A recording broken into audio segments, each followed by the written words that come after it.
In a peaceful little village surrounded by green fields and tall mountains, there lived a kind and hard-working farmer named Arlo.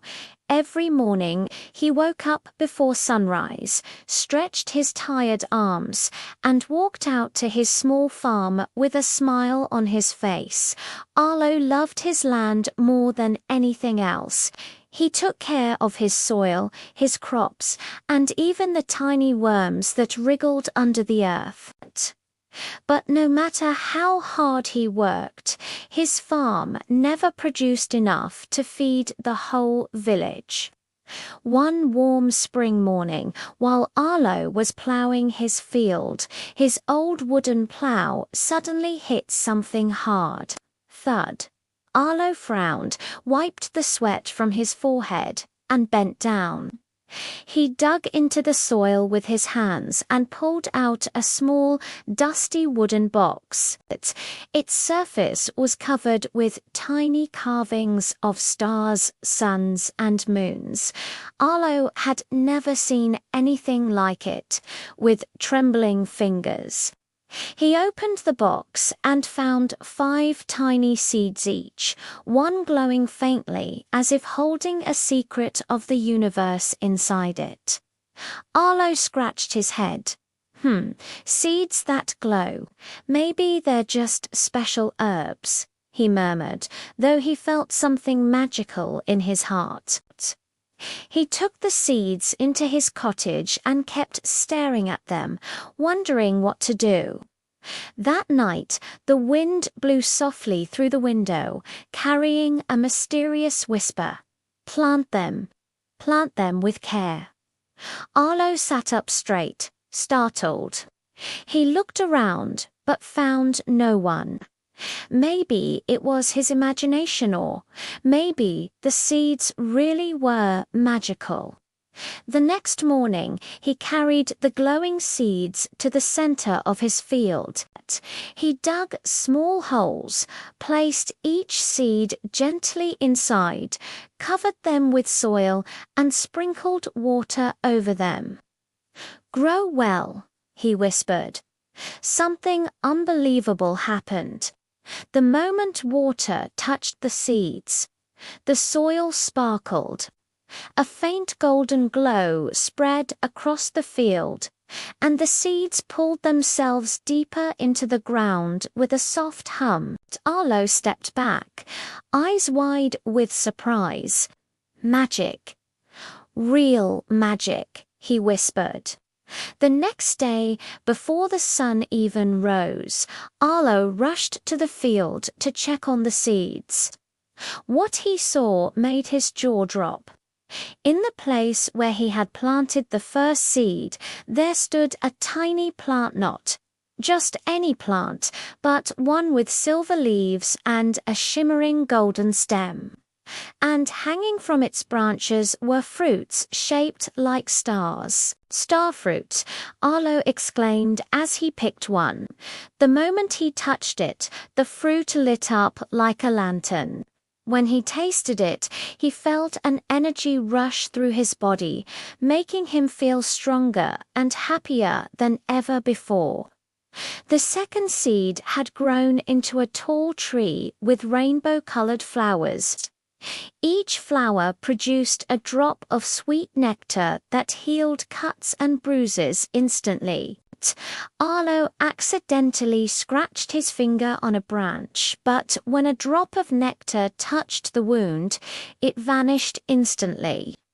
"This could help the whole village," he whispered in awe. The third seed grew into a vine that climbed high into the sky like a spiral staircase. Arlo climbed a few steps, but became dizzy when he realized the vine rose far above the clouds. Every leaf on the vine was shaped like a tiny mirror that reflected visions of the future. Arlo saw scenes of laughter, joy, and prosperity, and he felt hopeful. The fourth seed produced a bush with tiny blueberries that floated slightly above its branches. When Arlo plucked one, it didn't fall, it hovered in midair like a tiny balloon. But when he ate it, he felt a lightness in his body, and before he knew it, he was floating a few inches off the ground. He flailed his arms and laughed like a child. Flying berries. This is unbelievable. And the fifth seed. Oh, the fifth seed was the most magical of all. It grew into a tall, shimmering plant with glowing petals that opened only at night.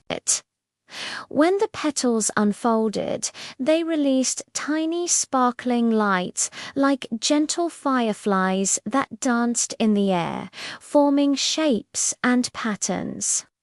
The villagers called it the dream flower because its lights showed the dreams hidden deep in one's heart. Within a week, Arlo's small farm had turned into a magical paradise. Word spread quickly across the village. Children rushed to see the rainbow flowers, mothers came for healing nectar, and elderly people visited just to sit and watch the dream flowers' glowing lights. The whole village was filled with joy, laughter, and hope. But not everyone was happy. A greedy merchant named Bartholomew heard about the magical farm and grew jealous. He wanted the seeds for himself so he could sell them and become the richest man in the kingdom. One night, he sneaked into Arlo's field, carrying a big sack. "I'll take them all," he whispered wickedly. But the magical plants seemed to sense danger. As he stepped closer, the vines tightened. The berries floated out of his reach, and the dream flower's lights formed a protective shield around the garden. The ground rumbled, and Bartholomew fell flat on his face. Terrified, he ran away and never returned. When Arlo learned what happened, he realized something important. The magical seeds were not just gifts, they carried responsibility. He decided to share the magic with the village instead of keeping it all to himself. He called everyone together and said, "These seeds were given to me, but their magic belongs to all of us. If we use them wisely, we can make our village healthier, happier, and stronger." The villagers cheered and promised to help Arlo protect the magical garden. And so the village flourished like never before. The healing nectar cured the sick, the starfruit gave strength to the workers. The floating berries made children laugh and play, the mirror vine helped people plan their futures, and the dream flower filled every heart with hope. As years passed, the magical plants continued to grow and bloom, making the village famous far and wide. People traveled from distant lands to see the wonders of Arlo's garden. Yet Arlo remained humble, reminding everyone that magic grows best when it is shared with kindness.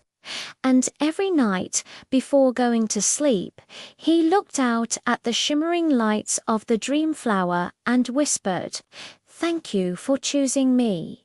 And somewhere in the gentle rustling of the leaves, he always felt as if the seeds whispered back, "Thank you for your kindness."